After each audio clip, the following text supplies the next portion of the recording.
ನನ್ನೆಲ್ಲ ಪ್ರೀತಿಯ ವೀಕ್ಷಕರಿಗೆ ನಮಸ್ಕಾರ. ಯೂತ್ ಮೋಟಿವೇಶನ್ಸ್ ಕನ್ನಡ ಚಾನೆಲ್ಗೆ ನಿಮಗೆಲ್ಲರಿಗೂ ಪ್ರೀತಿಯ ಸ್ವಾಗತ. ಇವತ್ತಿನ ಟಾಪಿಕ್ ಏನೆಂದರೆ, ನಿಮ್ಮನ್ನು ತುಂಬ ಇಷ್ಟಪಡುವವರು ನಿಮಗೆ ಗೊತ್ತಿಲ್ಲದ ಹಾಗೆ ಇಂತಹ ಭಾವನೆಗಳನ್ನು ವ್ಯಕ್ತಪಡಿಸುತ್ತಾರೆ. ನಿಜವಾದ ಪ್ರೀತಿಯು ಯಾರಿಗೂ ಮೋಸ ಮಾಡುವುದಿಲ್ಲ, ಆದರೆ ಪ್ರೀತಿಸುವವರೇ ಪ್ರೀತಿಗೆ ಮೋಸ ಮಾಡುತ್ತಾರೆ. ಇಂತಹ ನಿಜವಾದ ಪ್ರೀತಿಯನ್ನು ಅರ್ಥ ಮಾಡಿಕೊಳ್ಳದೆ ಒದ್ದಾಡುತ್ತಾರೆ. ದಿನವಿಡೀ ದೂರವಾಣಿಯಲ್ಲಿ ಮಾತನಾಡಿದರೆ ಅದನ್ನು ಪ್ರೀತಿ ಎನ್ನುವುದಿಲ್ಲ. ಯಾವ ಹುಡುಗನು ಹುಡುಗಿಯನ್ನು ಅವಳ ಹೆಸರಿನಿಂದ ಕರೆಯುತ್ತಾನೋ ಅದು ಅವಳಿಗೆ ತುಂಬ ಇಷ್ಟವಾಗುತ್ತದೆ. ನಿಮ್ಮ ಮುಖ ಸ್ವಲ್ಪ ಎಡಗಡೆ ತಿರುಗಿಸಿ ಸ್ವಲ್ಪ ಮೇಲೆ ನೋಡಿದರೆ ಆಗ ನೀವು ಆಕರ್ಷಕವಾಗಿ ಕಾಣಿಸುತ್ತೀರಿ. ಆದಷ್ಟು ಮನುಷ್ಯರು ಯಾವ ವ್ಯಕ್ತಿಯಿಂದ ಯಾವ ರೀತಿಯ ಸಂಭಾವನೆ ಇಲ್ಲದಿದ್ದರೂ ಅಂತಹ ವ್ಯಕ್ತಿ ಕಡೆಗೆ ಆಕರ್ಷಿತರಾಗುತ್ತಾರೆ. ನಿಮ್ಮ ಜೊತೆ ಯಾವಾಗಲಾದರೂ ಈ ತರಹ ಆಗಿದ್ದರೆ ಅಂಥವರನ್ನು ಕಳೆದುಕೊಳ್ಳಲು ಇಷ್ಟಪಡಬೇಡಿ. ಯಾರು ಬೇರೆ ಬೇರೆ ಬಗ್ಗೆ ಅತಿಯಾದ ಕಾಳಜಿ ತೋರಿಸುತ್ತಾರೋ ಅವರು ಮಾನಸಿಕವಾಗಿ ದುಃಖಿತರಾಗಿರುತ್ತಾರೆ.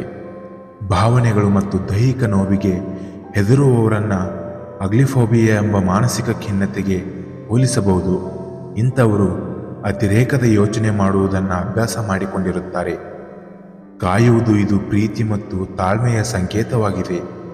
ಯಾರು ಬೇಕಾದರೂ ಐ ಲವ್ ಯು ಅಂತ ಹೇಳಬಹುದು, ಆದರೆ ಎಲ್ಲರೂ ಕಾಯುವುದಿಲ್ಲ ಮತ್ತು ನಿಜ ಎಂದು ಸಾಬೀತುಪಡಿಸುವುದಿಲ್ಲ.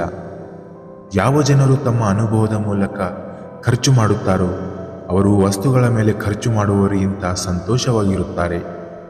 ನೀವು ಮಾಡಿರುವ ಯೋಜನೆಯಿಂದ ಯಾವುದೇ ರೀತಿಯ ಪ್ರಯೋಜನವಾಗುತ್ತಿಲ್ಲವೆಂದರೆ ಆ ಯೋಜನೆಯನ್ನು ಬದಲಾಯಿಸಿ, ಗುರಿಯನ್ನು ಬದಲಾಯಿಸಬೇಡಿ.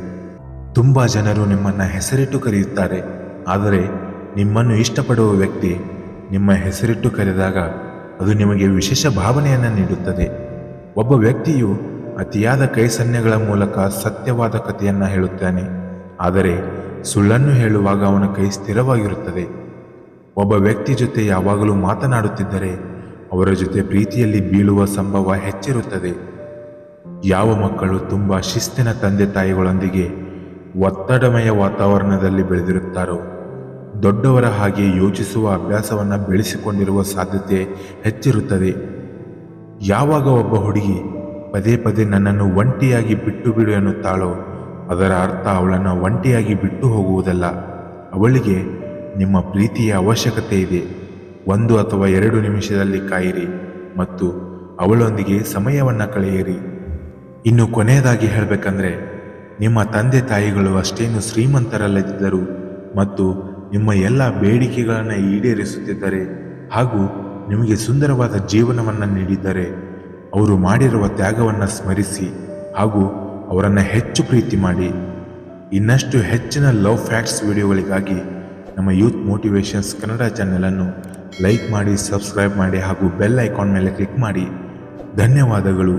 ಜೈ ಹಿಂದ್, ಜೈ ಕರ್ನಾಟಕ ಮಾತೆ. ನಾನು ನಿಮ್ಮ ಅಕ್ಷಯ್, ಸೈನಿಂಗ್ ಆಫ್.